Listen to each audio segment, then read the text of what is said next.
2025-এ কাশ্মীর ঘুরতে যাওয়ার প্ল্যান করছেন? তাহলে আমার 1 মিনিট সময় দিন।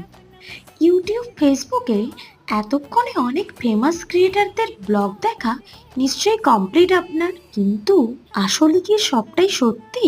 ভেবে দেখেছেন কাশ্মীর ট্যুর এত এক্সপেন্সিভ কেন?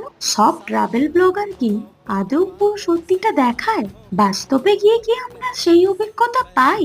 অনেকেই শুধু সুন্দর দিকটা তুলে ধরে, কিন্তু আসল সমস্যাগুলো আপনাদের সমস্যাই হয়ে থেকে যায়। স্ক্যাম, ওভার প্রাইসিং, টুরিস্টদের ফাঁসানো, এই দিকগুলো কতটা জানতে পারেন? তাই যদি 2025-এ কাশ্মীর যাওয়ার প্ল্যান করে থাকেন, তাহলে শুধু কিসে যাবেন, কোথায় ঘুরবেন, কোথায় থাকবেন ছাড়াও আরো 100টা কোয়ারি থেকেই যায়।